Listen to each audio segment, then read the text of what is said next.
Happy Devils Wednesday. This is the State of the Fan Address, episode 43. Wow, we're at 43 right now, Nick. That's my lucky number. I am your host, Sam Wu, coming to you live from the Bunker Studio somewhere in beautiful New Jersey. My friend... Wow, now you're my friend. I've upgraded your status from acquaintance to friend. My wonderful co-host, editor-in-chief of the Pucks and Pitchforks blog. You can go there at pucksandpitchforks.com. Or is it pucksandpitchforks.com? Yeah, that's what it is. Okay. I thought there was a blog there. Anyway, pucksandpitchforks.com. Nick Villano. Nick, the question of the day. Trade Vatanen and Palmieri? Big question mark.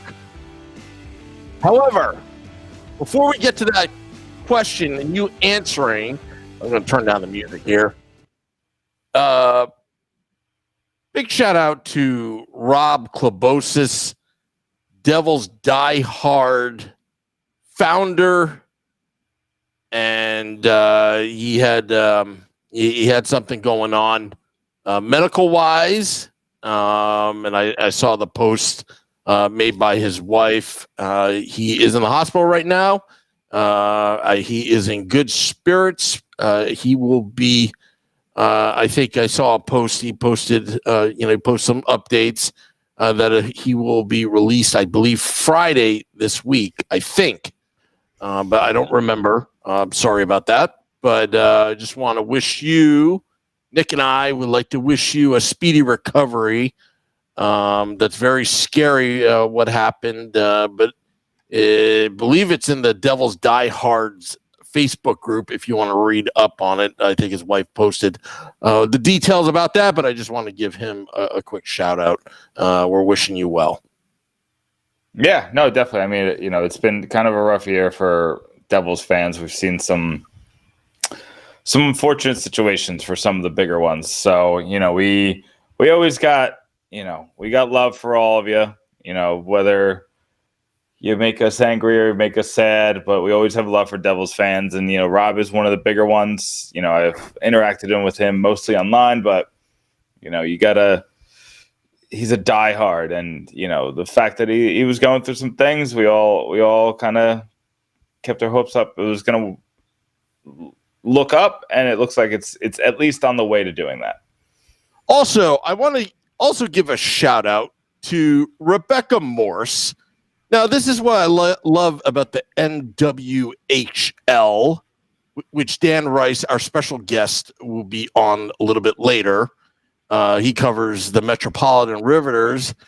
The team did a nice video and posted it, to wish him well, because I know Rob, supports women's hockey, and I thought that was a classy move. And as you know, Rebecca is a fan and a friend of the Let's Go Devils podcast and State of the Fan Address and everything we do.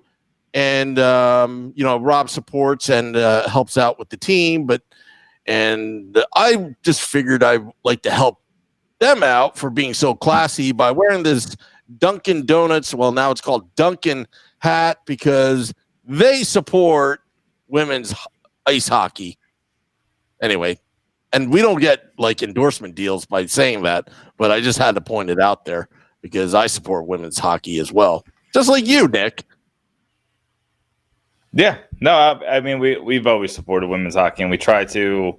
I mean, it's one of the fastest growing sports in the country, and I know that that's relative because it's easy to be fastest growing when the starting point is less, but I still think that this is a sport that has a lot of women to look up to.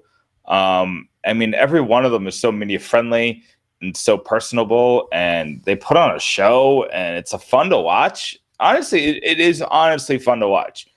If you get a good feed of it, You get a clear feed of it. I know there's some issues with, a couple months ago with, I think it was the juniors. I think the women's juniors were having some issues with their feed. But you get a good feed of those women's games, and it's just a fun watch. Yeah, and before we get to the big question, because we're leaving everybody in suspense. Well, no, I have to ask you a question, Sam, because you keep jumping me, and I need to ask you a question. All right, ask me a question. How do you feel that the next player to join the New Jersey Devils might be a Woo? Have you heard this? The Devils are talking about trading Wayne Simmons to the Vancouver Canucks for Jet Woo. Now, Sam, do you buy that jersey immediately, or do you wait 30 seconds of celebration? Well, he's my second cousin, actually. I just asked him for a jersey.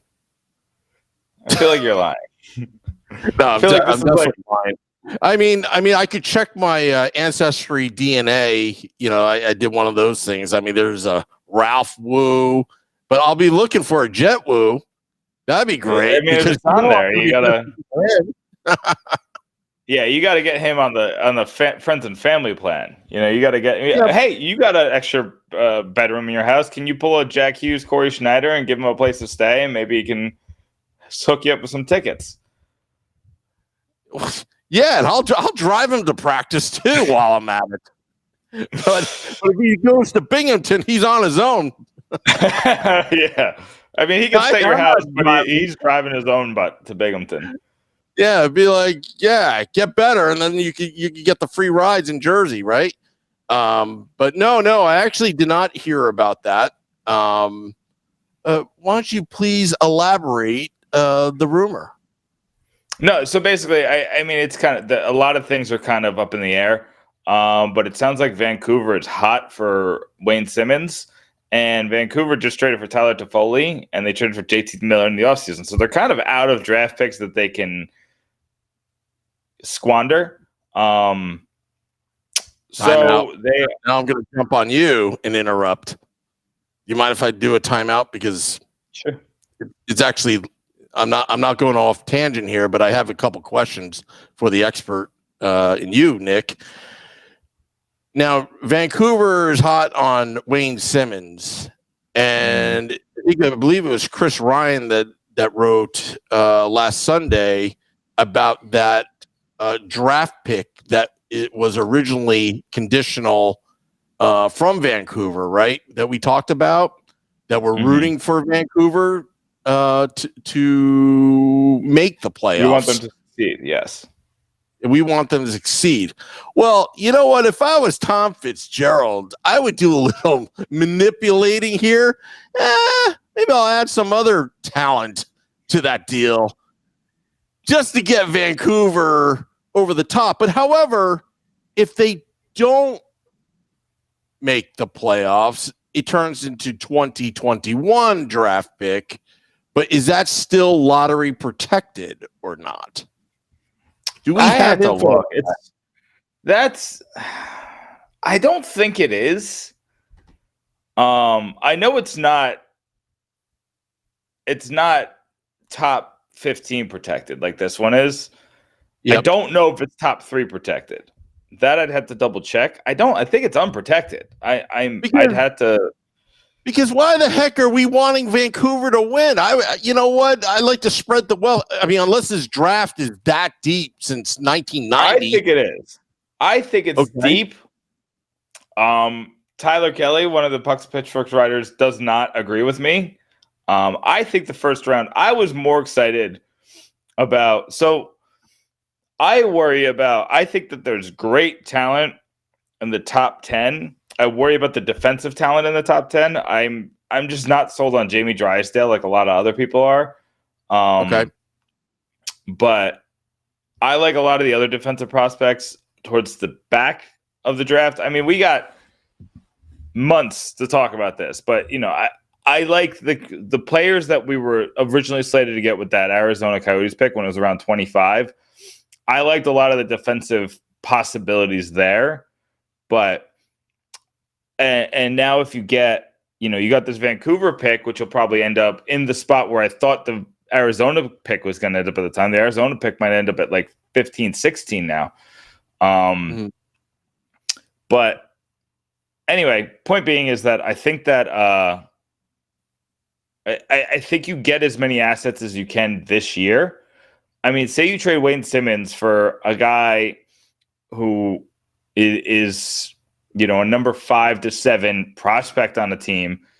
That would be huge. And then you trade Sami Vatanen. Say you get 2 second-round picks for Sami Vatanen, which I think should be easy because Alec Martinez just got 2 second-round picks, and Alec Martinez isn't good. So you trade Vatanen for 2 second-rounders or maybe a first-rounder to like somebody like Boston or Tampa. I think that they could hit the well with Tampa again. I think that would be interesting. But it's going to be like somewhere between 28 and 31st overall if you get a first-round pick. And then if you do trade Palmieri, you got to get another first-round pick. So that gives you 4 this year. And depending on where they end up, and the thing that the Devils can do is since they have 4, who's every team going to call? And they're like, my Patrick Laine signing's not looking so great. Would love to dump him off to a team that needs scoring. Oh, Devils got all these first-round picks. Let me call them. And then you could start that negotiating too. Yeah. And then I would assume the Devils will have room for that.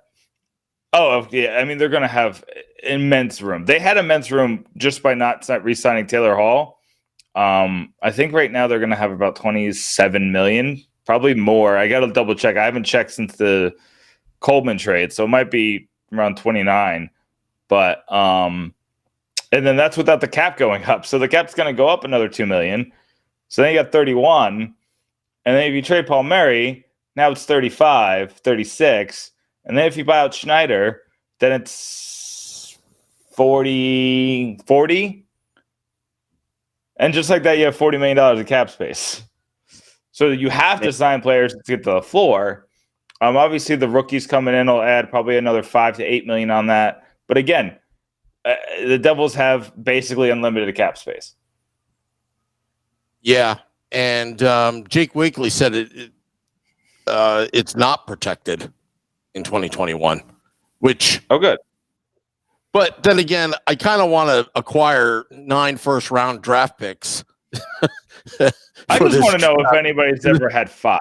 Has anybody ever had 5 first-round picks? Like, if we get a first somehow for Vatanen and we get a first for Kyle Palmieri, has any team ever gotten 5 first-round picks in the same draft? And you know what? And say if the Devils do, okay, and they get Jet Wu on top of it, is this the direction that Joshua Harris, the Devils owner, was talking about? Little marketing, Jet Wu on the team. We are the ones that we got 5 first-round picks in a deep draft. Or is it sad that the Devils are going to get more for Kyle Palmieri and Blake Coleman than they got for Taylor Hall? Wow. I mean, I think that Nolan Foote is going to be a top 6 winger. I think Kevin Ball is going to be a 7th defenseman. Merkley might be a nice piece, but I think his ceiling is still bottom 6 player, a fun bottom 6 player. He could replace Coleman. I think that he could play that kind of style. He just has to work on a few things. He definitely has to work on his defensive game. I actually think that Joey Anderson might be the most likely person to take that Blake Coleman role, and I think he'd be really good at it. I also think Michael McLeod could actually do that role. I know we talk about him all the time, but I think that there's a lot to like, Sam. I mean, if we get Jet Wu for Wayne Simmons, and I know Ole Huvelen is another guy that they've been talking about, and I probably said his name wrong, and I apologize to him. I'll learn what it is, the correct pronunciation when you become a Devil. But one of those 2 defensive prospects, if you get a defensive prospect like that, then it takes so much pressure, Sam, off of Kevin Ball. Because right now, it's like, hey, Kevin Ball, you have to be the other guy besides Ty Smith to be the future of this defense. But if you get a Jet Wu and then you draft 2 defensemen with these picks, then Kevin Ball can be the bottom guy, that, the bottom pairing guy that he probably is destined to be, who's going to get some penalty kill time, provide some grit, body slam a couple guys, take a 5-minute major when the team needs him to. I'll tell you what, he would be an instant fan favorite. I hope he comes on the team. I mean, remember back in the day, I don't know, you may have been like a child back in the day, but Miroslav Satan or Satan coming to the Devils. That is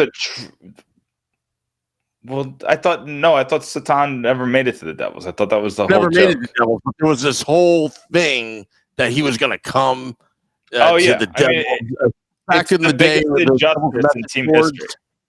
Yeah, it's the biggest injustice in team history. I will stand by that.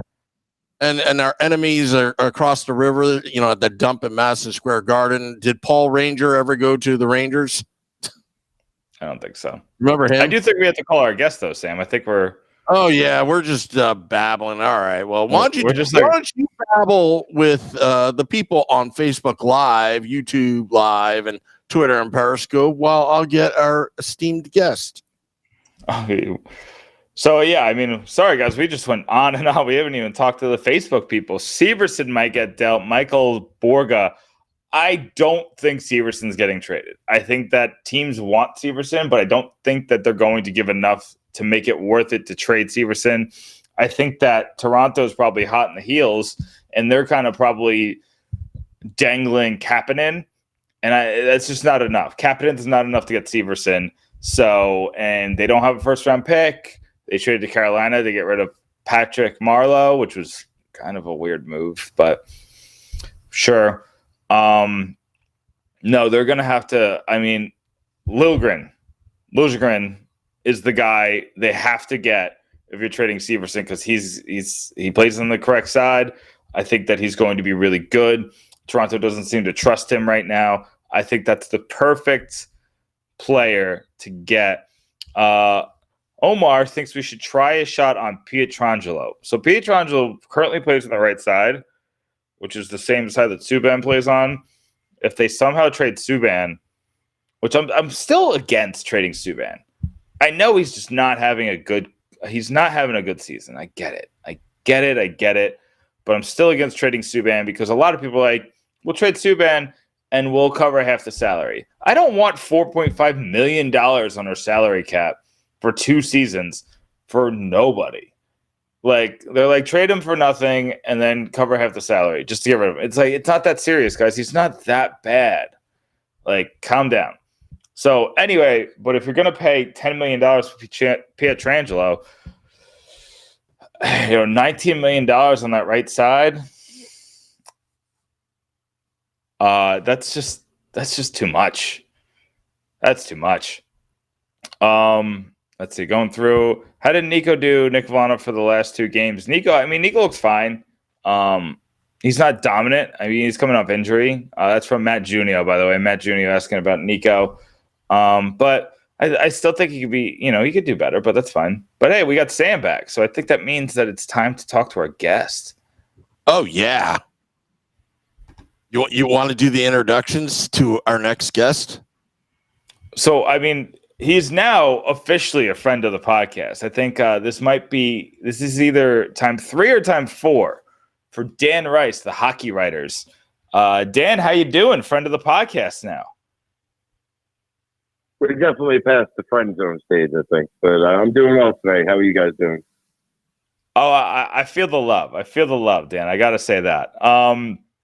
But Dan, we when we originally booked you for this slot, we're like, hey, we'll do a nice little trade deadline preview. We'll talk about other people who might be on the block, and then everything got lit on fire, and now we're currently staring at it, and it's on fire, and things are on fire, Dan. So, Dan, help us explain what happened with this fire over the weekend. Yeah, it escalated pretty quickly, as the kids say, didn't it? Yeah, it was. I mean, I think we all expected that some things were going to happen as we got closer. I didn't think we expected maybe 2 in one day, 8 or 9 days prior to the actual deadline. But yeah, that's kind of what happened. And you know, I understand both deals from Fitzy's point of view, and I see what he's trying to do, and I think he got pretty good value for both players, and you know that's what happens when you have seasons like they've had this year and last year. So it seems like this year's deadline is overpayment city. Like I last year I was disappointed in what people were paying at the deadline. The year before, kind of similar. But this year, getting a first round pick and their last year's first round pick, a player Nolan Foote, who's I think he's very good. For a player like Blake Coleman, as much as we like the heart and soul that Blake Coleman brings, he's still a 28, 29-year-old player who's never scored 30 goals in a season. So are you surprised by these returns that you're seeing so far? Definitely for the return they got for Coleman, I would say I'm definitely surprised by that. Like you said, they got a first round pick and basically last year's first round pick. So we'll say 2 first round picks. But that's for a guy that, as you did say, he's 28, going to be 29. I think his numbers are maybe a little inflated because the Devils, as currently constructed, the last 2 years have been pretty bad, and he's had to step up and play that role. And I think on a team like Tampa, he's going to fit in perfect because he's not going to get burned out with minutes. They're gonna, and he's going to be playing with a lot better top end players, I guess. Whether it's killing penalties or on whatever line they decide to put him on, he's going to be a great fit for them, and I think it's a win-win for both teams. You could say that Tampa gave up a lot, but their window is open, I think. And after the disappointment of last year, when they really didn't make too many moves, if I remember right, I'd have to take a look back, but I don't think they really made a major move, and they went forward with that group, and they got embarrassed pretty much in the first round against Columbus, and they felt like they had to make a move, and that was it. I'm sure they're going to make at least one more move. Teams like that usually like to add a defenseman at this time of year just to have that depth, just in case somebody gets hurt or something drastic happens. And I think he's a great fit for them. And as somebody who knows him a little bit, it sucks to see him go because that's the kind of guy that you do want to have around when you are trying to get out of this rut. And he brings the right attitude. He plays the right way. But hopefully he does well down there and goes and gets a cup. Yeah, I think that pretty much everybody here is rooting for Blake Coleman because I think he was probably the biggest fan favorite on the team. Maybe Nico's up there, but Coleman's right there. But speaking of fan favorite, the one name we keep hearing now is at least among fans. I'm hearing all kinds of names out in the media, but among fans, it seems like Kyle Palmieri is the one that everybody's looking to next. Do you think it's a sure thing that Kyle Palmieri is out the door? No, I don't think so. I mean, I've seen a lot of rumors. Of course, his name's going to get mentioned because he's around the same age as Coleman, and if that's what they want to do is move out some older players, he'd obviously be the most attractive to some of the other teams. But I can't see a scenario where they also get rid of him, at least at the trade deadline. It would seem a little strange to me. But it's something just popped in my head when you mentioned Coleman being a fan favorite. And I think I'm almost positive it was Chris Ryan that tweeted it out the other night where, remember a couple of years ago when everybody got upset and Blake Coleman made the team and Bandisi and Quinville got sent down to the minors. And now look at where we are. And the fan base is upset that Blake Coleman got traded now, and those two other guys are an afterthought. It's funny how things play out sometimes, and we think we know the career trajectory of certain players, and sometimes guys like Coleman show up and they have a lot of heart and a lot of soul, and they bring a lot of different tools to the table, and he was definitely a beloved Devil, and then he had a pretty solid run here with the team once he started getting regular playing time. Yeah, no, I mean, I think it's Coleman's one of the more miraculous rises we've seen in the NHL. Doesn't make the team until he's 25, off being a third-round pick. Spent his whole college career at Miami, and then just inexplicably, just out of nowhere, like you said, kind of surprisingly made the team.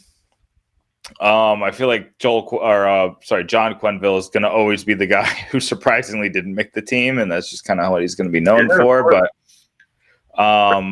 he and then just out of nowhere becomes, he's on his pace for 30 goals. I think at Tampa, I think he can easily hit that mark, and he became the most. Another thing that was kind of surprising is when he signed that 3-year deal. 2 years, I guess, coming on 2 years ago now. Everybody was surprised that they gave him the 3-year deal, and they made Stefan Nason sit with a 1-year deal, and we all kind of see how that worked out. So it's just kind of funny how Blake Coleman had this weird career with the Devils. Yeah, and in the minors, he never really was a top performer. I know I've talked to him a bunch of times.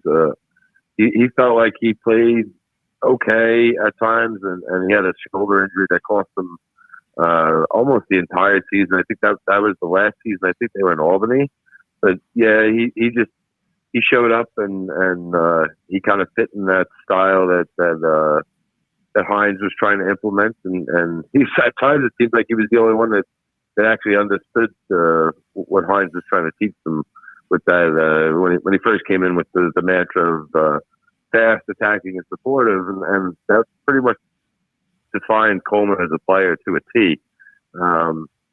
Just a really good player, down-to-earth guy, and like I said, it sucks to see a guy like that go for the fans, and hopefully he can seamlessly fit in with Tampa and just add to their ammunition as they go down the stretch here.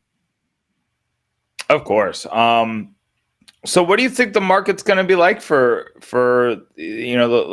let's start with Palmieri. What do you think the market's going to be like, and do you think teams are going to be willing to keep these overpayments going for a player like Palmieri?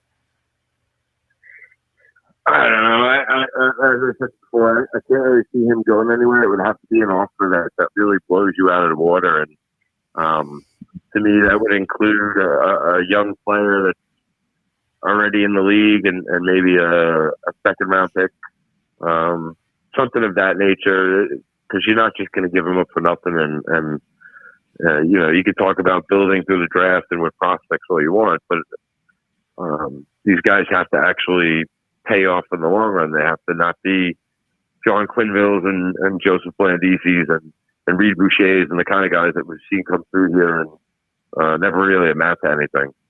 So I think they have to really, not stick to your guns, but really, really hold on to them until you get an offer that somebody really blows you away. Like, oh, you want to give us Patrick Laine for him? Like, yeah, okay, sure, we'll do that. We'll work around the parameters of other pieces to that deal. But it would have to really be something that makes you think.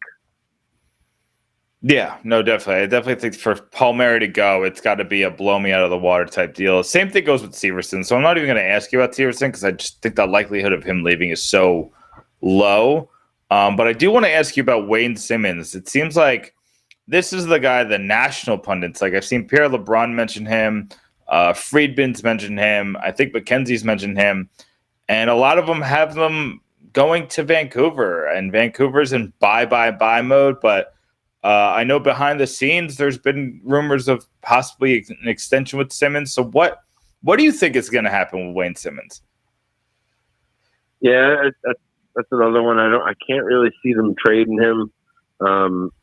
especially with Vancouver, he makes, I think he's making $5 million this year. So they would either have to send back some type of salary that'll match up with that, or the Devils would have to keep some, and then Vancouver would really have to sweeten the pot for the Devils to eat that kind of salary to make that deal. So I can see other teams maybe being interested in Simmons, but I just can't see it with that salary.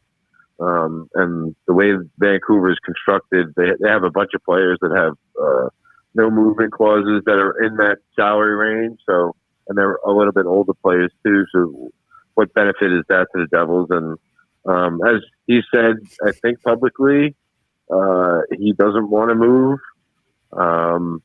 And he obviously hasn't had the best season. You see it in bits and flashes, and I think he had the 2-goal game against Detroit last week. But that's kind of what we all expected we were going to see more times than not from him. But obviously the season didn't go as planned, and everything starts to fall apart. But I think he's a good guy to be around, or to have around with guys like Nico and Jack Hughes, where you have a guy out there that he's not going to take any crap from anybody. And if he sees somebody giving his guys crap, he's going to stick up for them. And at times you have to keep those type of players still around. And he's great at working in front of the net and those things. And hopefully, if they do add a couple of other pieces, it helps him out too as far as power play production and those kind of things. I don't think if he does come back, I don't think it would be for the salary that he got this year. I think if he did sign some type of extension, it would be for a little bit less, but not at $5 million. I don't think anyway. Yeah, no, I mean, I can't see him. I honestly, if he's coming back, I think he's going to accept something dramatically less. I think it'd be like 2.5. But that's just me. Now, Sami Vatanen's a name I don't know what to do with because he's hurt. And that's really kind of seeming to put a monkey wrench into all this. It was just a bruise, but he's been out for like 2 weeks now. So how much does that hurt his value? I think it takes away from it a little bit. I also think, teams know what you're getting from a guy as long as they know that the injury isn't, season threatening or something like that. I think he would still be in play for certain teams. I definitely say his value should be a lot higher than what they got for Andy Green. So I think you start at that point of the package that they got, and you move forward from there and see which teams are willing to pay up, which teams are really desperate to add that defenseman. Sami, like Palms, I know that the contracts are different, and obviously Sami's a pending UFA. Sami's a guy I would want to keep around because, you trade a guy like that, and then you're in the summer, you're looking for another defenseman that pretty much fills all those or checks off all those boxes. I think the defense being in shambles the way it has been, it hasn't made him look great, but I think alongside a better defense core, I think he looks a lot more impressive and more the type of player that we think he could be. And while he has been playing, or since before he got hurt, I thought he was playing pretty well. And we see spurts with him a little bit more than like the spurts we've seen with Wade Simmons. But I need to see a little bit more, and I think that's another thing where if the team is maybe a little bit more successful, maybe he's a pretty big contributor to that. So the last thing I kind of want to go over with you real quick is just kind of what direction that you think that this team is going in, because I'm confused. I've listened to I think 2 or 3 Tom Fitzgerald interviews, and in one I heard we're not going to be contenders for a couple of years. And then in another, he said he wants to be competitive next year. And I feel like I'm getting 2 different messages. Dan, what do you think is happening here? Do you think that they're building up these assets to retool in the offseason, or do you think that they're building up these assets to rebuild again? Yeah, I think that's really the $1 million question that pretty much stumped us all. My first reaction on Sunday when I heard about the trade, and then all of a sudden you hear there's another trade going on, and it's like, okay, so is Tom Fitz, is he going to be the guy? Like, because if he's making these moves, and then say we get to the summertime and the ownership says, you know what, we want to go in a different direction. What if that owner, the next GM that comes in, he wanted some of those players that Fitz traded, or it's a big mess. There's so many different moving parts, and what was the main reason that Ray got fired, or they decided to mutually part ways, however you want to phrase it. Like the timing of that whole thing was just really odd, and I'm kind of led to believe, and the more I think about it, I think it was, Ray had a certain path, and the owners were getting frustrated with his path, and over the summer they were paper champions, right? Everybody thought they did great. Everybody said the Devils won the summer, but that's when you actually have to go out and do it, and when they can't complete 2 or 3 passes in a row, then the coach gets fired, and then Taylor Hall gets traded because you're really nervous that you're not going to get anything back from him. Then the GM is let go in between games, an hour before a game, and and Fitz has been on the bench this year too. So there's been like so many different storylines, and so much that's actually happened in a season has just been abysmal with all the home losses and the way that they've blown leads, 4 goals, 3 goals, come from behind the tire, but then still lose.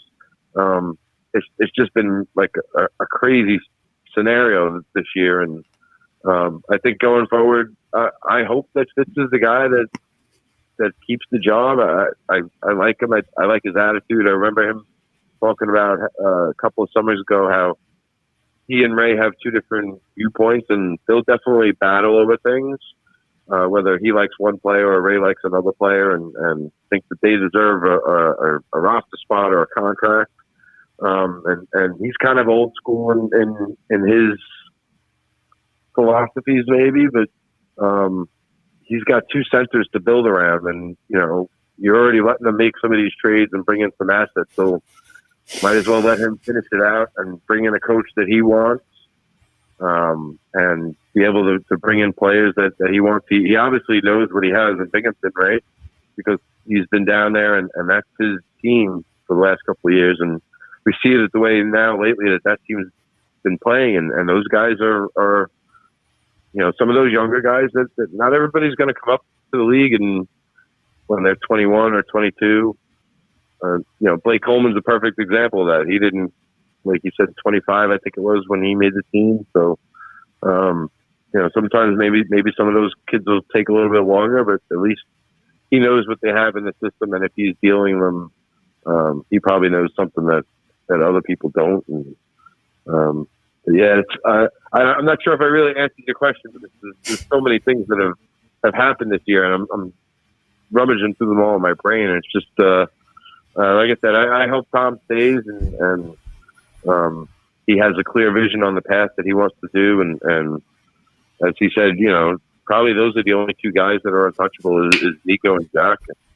I guess we throw Blackwood in there. I'd like to think they're not going to trade Gusev because they just got him.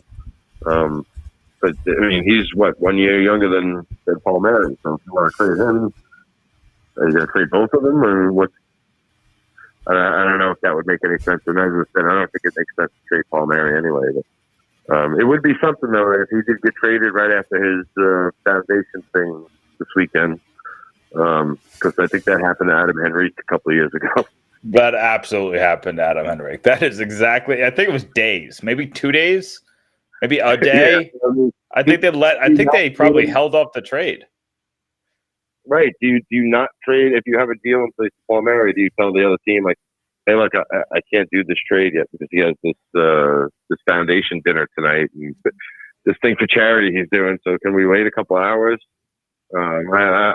I don't know how that's going to play out, but I don't think he ends up going anywhere. And like I said, unless they really get blown away and you're getting an alpha player in return.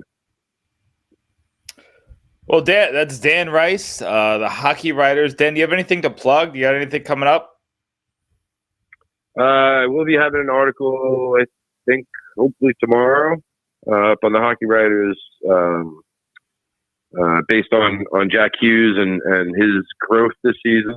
Although it doesn't look like it, maybe on the point sheet, the stat sheet rather, as far as he gets 20 points in 51 games, something like that. I spent some time last week talking to some of his teammates to get a feel for how, because they see him every day, and they've been with him since September when he came to camp, and how have they seen him progress? How have they seen him grow and adapt to playing in the NHL at 18 years old? Which all guys that I talked to said it's definitely not the easiest thing in the world, and I think it was Severson said that he's starting to realize that he doesn't have to try to do everything himself. He can use us to help him out, and maybe use his speed and smarts to give the puck up, get to an open area to get it back, and then create a play. So that's just that's one of the things I'm working on. I have a couple of NWHL things I'm working on too. Heading up to Connecticut this weekend to see the Connecticut Whale and Boston Pride play at Bridgeport Arena as part of a doubleheader with the AHL. And then I guess tomorrow night I'll be over at the Devils game against the Sharks as well. Awesome. Well, Dan Rice, thanks for coming on. Friend of the podcast, more than friends, friends with benefits, I guess. I don't know. Yeah. Thanks for coming on, Dan. Yep. Anytime, guys. Have a great night. That is Dan Rice, Devils beat writer, also Metropolitan Riveters beat writer. Yeah, he actually, you actually made a good point about the Kyle Palmieri. I mean, but that was, even like Blake Coleman, that's a little ruthless. I mean, his wife's about to give birth anytime, and then you just, you're going to Tampa. I mean, that's just part of the business, but it's so cruel, just so cruel. To do that. I can understand the business side of it, but the human element, what these players and their families go through when, there's a trade like that, it's, I mean, can you imagine if he got traded Friday night? What do you do? What do you do? I don't know. Do they wait? Do they hold? Can you even hold him out at this point? Because then his entire charity event is about him getting held out and about to be traded, so yeah. And on top of that, can you imagine if they said afterwards, we'll make the deal official, kind of like a handshake deal or whatever. And then, at the ball, he's dancing around or doing something, and he slips on the carpet, and has a medical issue, so to speak. And I'm just making up a scenario, but not really. I mean, Seth Lugo, I don't know, did he stub his toe or his pinky toe? You can't be comparing this to Mets stuff. That's not fair to anybody. I know, but it happens like wild boars. I mean, they happen too. But yeah, I mean, what would happen? But there was a story about Brian Leach, New York Ranger defenseman. Was it? I forgot what year it was. He had a great game. And but didn't have to do anything about a trade, but he got out of his limo or taxi and slipped on the ice and broke his ankle. It was out like 8 to 10 weeks, something like that. Never good. It's never good. Yeah, never good. Of course, he slipped on the ice, but yeah, if you don't believe me, you could believe Google it, and maybe post a link somewhere in Facebook Live, YouTube Live, or Twitter Periscope. So we're going to be playing the game very soon. Nick, thank you for covering me, but I'd rather be transparent with the audience. And hopefully Dan's listening. I wasn't trying to be impersonal, but for that 20 minutes there, I didn't feel well. So, I needed to take a little break, and I didn't say anything, but Nick took over. But I feel a little bit better now, so the show continues. It still goes on. Right, Nick? Oh yeah. We can't take breaks here. There's no breaks in the Let's Go Devils podcast. Heck, we didn't take a break on Christmas Day. No, it's true. It's true. We didn't. We're to ourselves. Yeah, it's true. What was I going to say? No, I think that. So Friedman just came out and said on a radio show that, or maybe it was a TV show, I don't know, but apparently he said that the Devils have to be blown out of the water to trade Palmieri. And I felt, but here's the problem is I felt like that was the same for Blake Coleman. And kind of just hitting back to what I was talking with Dan, I don't know if you heard, but we were talking about how Blake Coleman's a third-round pick that took until he was 25 to even make the league. And then if you remember, Devils fans were mad he made the team 2 seasons ago because they wanted John Quenneville to get that spot or Joseph Blandisi. And, to go from here to there in just 2 years' time and then being 28, going to be 29 sometime this year, I felt like the value that you're getting on that guy, and I feel like this is his upside. His upside is a 1 or 2 time 30-goal season, and then I don't think he does it again. That's probably maybe not, a take that people don't like. I like him at 1.8. I would have liked him if they were signed him for like 3.5, but he's not the kind of guy like Palmieri who's got the pedigree and has been doing it since he's been. I think Palmieri came to the NHL at like 21 years old. So I see Palmieri's a little bit different. Yeah, but it's hard to say. It's hard to say. From a leadership standpoint, you would want Blake Coleman. I don't want Coleman for the numbers. I mean, of course, you want numbers. 35 goals, 35 assists. I mean, those are great numbers. But those intangibles are just immeasurable. And again, are the analytics people saying, no, it's got to be this? Well, he's one of the rare people that's actually good analytical. Like his intangibles play out in the analytics. He was the highest XGF of the team, and Corsi for percentage. He was the highest Corsi for percentage on the team. The analytics, his heat charts, everything else look as good as he looks on the ice. So the eye test and the charts match up for Coleman. So that's one thing I will say for him. But go on with your point. I'm sorry. Well, again, I like Nolan Foote. I like first rounders in this year's draft. I think that's a great deal. I think that's a great deal. I mean, I was sad that when Randy McKay and Jason Arnott went years ago,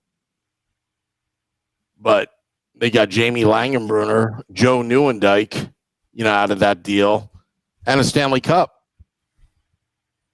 Right? So, I'll tell you what, if this draft lives up to the hype and the Devils have potentially, they definitely have 2 draft picks, potentially 3 currently.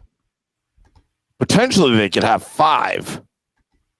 That's a generation of talent. And if they get it all right, forget about it. Then again, they're going to have salary cap issues.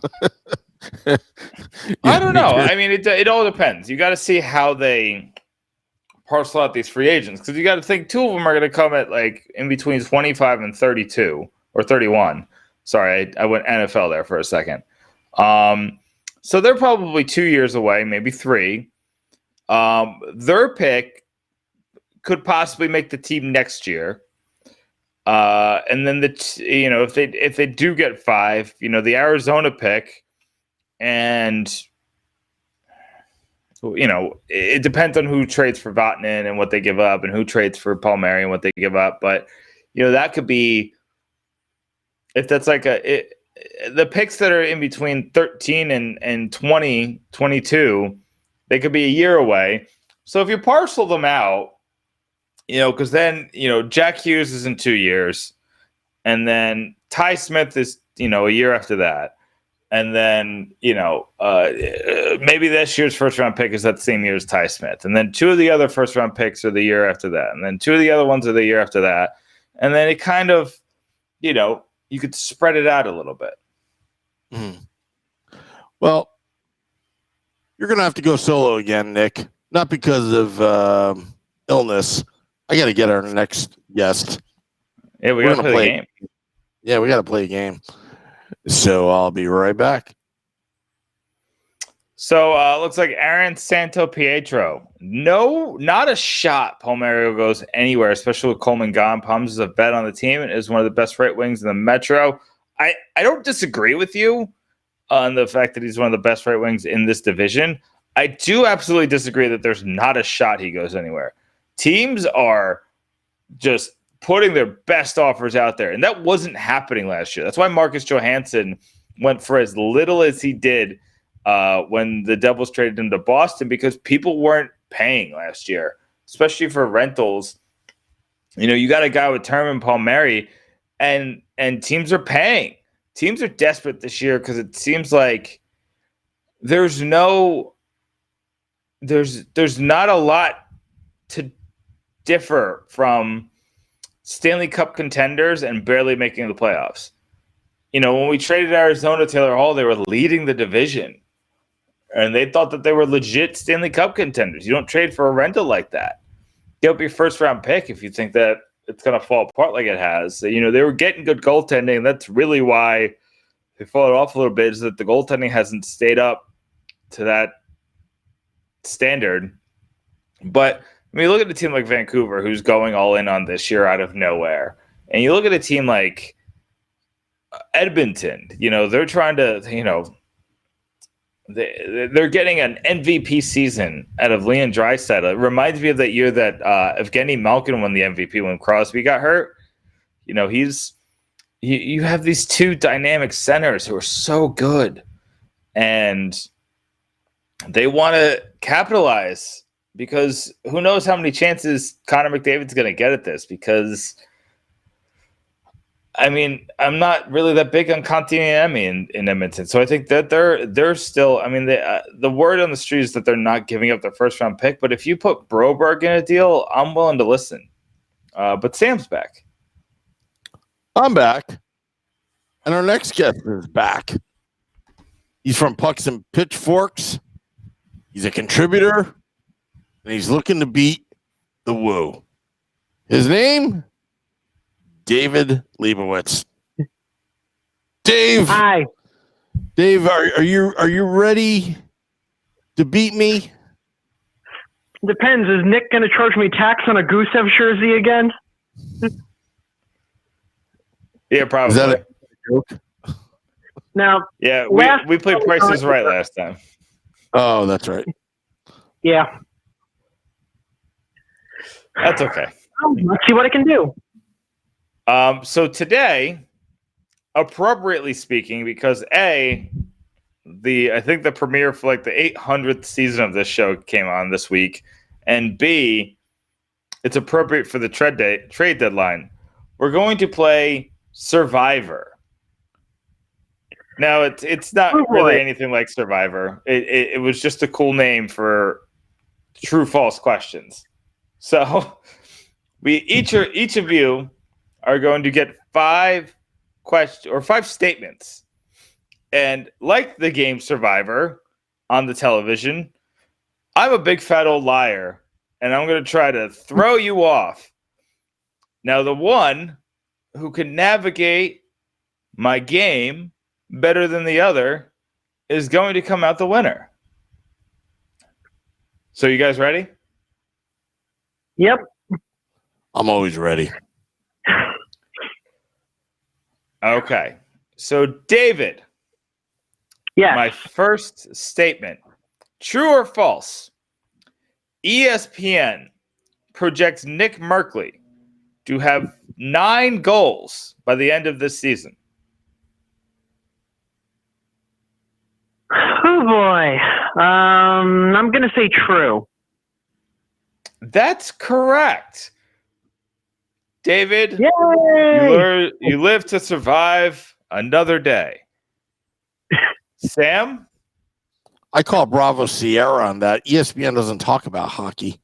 That's why I found it kind of ironic, so that's why I put that one in there. And you're gonna notice these are kind of like all over the place. Okay. But Sam, true or false? The current owners are the longest tenured owners in New Jersey Devils history. The current owners? Correct. False. All right, you got that one right. I thought I could throw you off and make you double check and be like, but they're getting up there. I don't remember all this losing. Van Beesbrook only owned the team for 9 years, 9 seasons. Vanderbeek. Vanderbeek, sorry. Yep. I got goalie mixed up with owner. Right? I'm sorry? I'm guessing it's McMullen. Probably. I had to double check. It's not the current owners because the current owners haven't owned them. I think McMullen owned them for 12, but I got to double check. Either way, the statement is false. That's the point. The current owners have owned them for 7. McMullen owned them for at least 18 years. Was it that From long? 82 to 2000, yeah.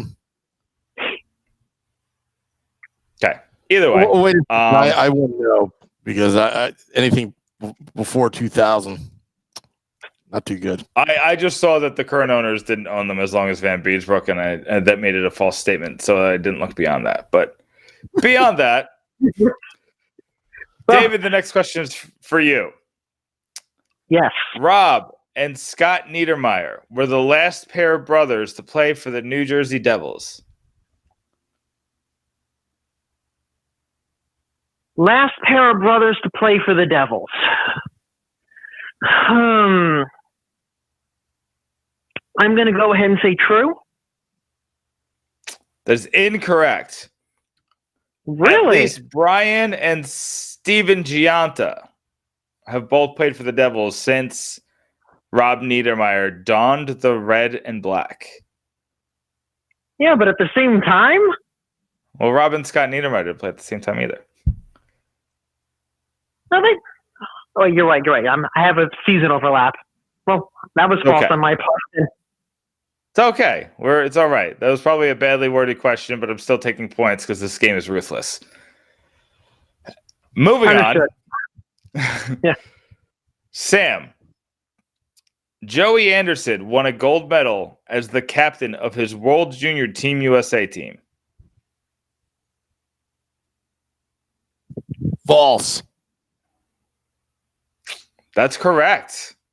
Joey Anderson did win a gold medal, and he was the captain of a Team USA Juniors team. It just was not the same season. So, David, you are now watching as Sam takes the lead. The next statement. Kevin Rooney leads the team currently in plus minus. Why are you making me think about this stat?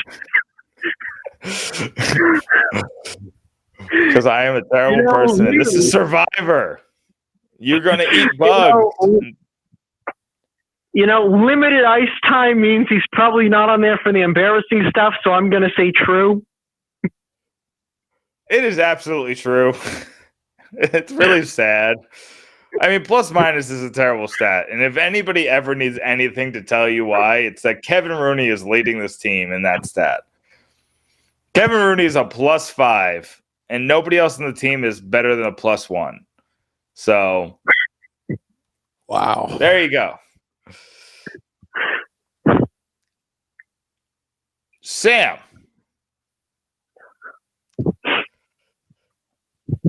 Nikita Gusev leads the team in Corsi for percentage after Blake Coleman was traded to the Tampa Bay Lightning. False. Womp womp. That is true. Nikita Gusev is the team leader. He's got 49 points. Sorry, I lost it. Either way, he leads the team. He leads the team. Proof. If you lost it, I demand proof. Okay, hold on. It's he's leading the team with a 49.07 GF goals or Corsi for percentage. Honestly, I don't Blake even Coleman I'm not an analytics guy. It's Sorry. chances. He's on the ice for chances when they throw the puck at the net. Basically. Anyway,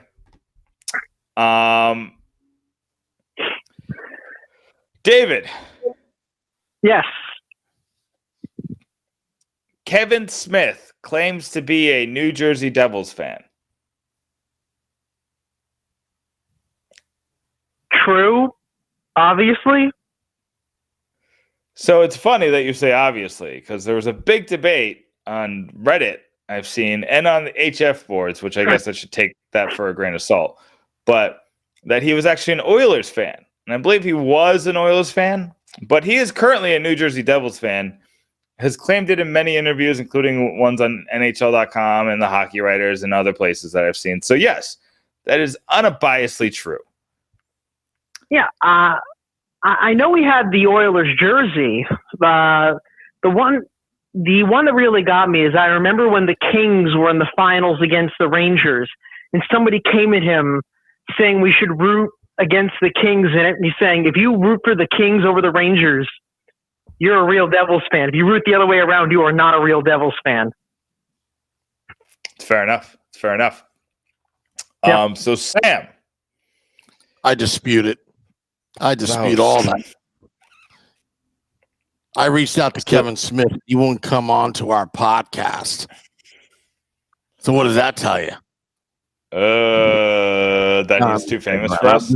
That's false. I was just kidding around. Actually. He would totally. So Sam, your next statement is that Taylor Hall is currently still leading the New Jersey Devils in assists. That's false. All right, it is false, but he's only 2 away. I think he's like 2 away from the top. It's not good. I think Palmieri got him not too long ago, and I think Gusev might be ahead of him. Either way, he's not leading. That's the point of this. So you guys are tied going into the final round. False. I'm in the lead. I don't think that's true. Yeah, I'm just kidding around. Oh, okay. I was like, what? All right. David. Yes. Will Butcher is on the ice for the most high danger goals for at 5v5 play. As in high danger goals that the Devils score. Yeah, he doesn't have to be the one scoring them. Anybody on the ice while he's on the ice is scoring goals. Okay. I was mostly saying for as opposed to against. Okay. Yes. To hell with it. I'm going to say true. That is surprisingly correct. That was the one where I looked at the advanced stats and I was like, how is that possible? But according to Natural Stat Trick, he is on the ice for 24 high danger goals for at 5v5 play. Coleman was second, but now second is Travis Zajac at 20. Gusev is right after him, so it looks like it's that second line. So Sam, you need this to tie. Sam, PK Subban leads the New Jersey Devils in average time on ice per game. True.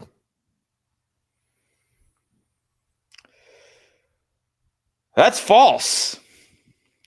Damon Severson has recently overtaken PK Subban. I was as surprised as you were. They are still close, but I'm looking at it right now. It's a stopwatches recalibrated at Prudential Center. I do not believe that. So right now, according to the always reliable ESPN, it has PK Subban averaging 22 minutes 2 seconds per game, and Damon Severson averaging 22 minutes 50 seconds per game. So that means, David, you are our winner. Yay! Hey, Oh, you can give him the Price is Right music. Sorry. I actually hit the wrong button. I didn't mean to. You did. Well, I was so dejected, David, that I never get beaten. Actually, that's false. That's now, false. now, David. Yes. Hey, where's the beef? I've got beef. Yeah, we'll see how that lasts. Oh, thank you, David. We look forward to reading what you got to say about. I don't know if you're writing about the trade deadline or if you're writing about some weird history thing that's going to happen and it's going to come to your mind. But I'm excited to get. It's getting weird, so enjoy your non-alcoholic beers, and we look forward to seeing what you got coming up for us. All right, you too, guys. Just because of that, I just hope they trade Severson. I mean, it kind of shows you Severson's not having the best season, but they're still leaning. I think they're leaning on him hard. Yeah, he's eating up time, and yeah. Who knows? You may improve.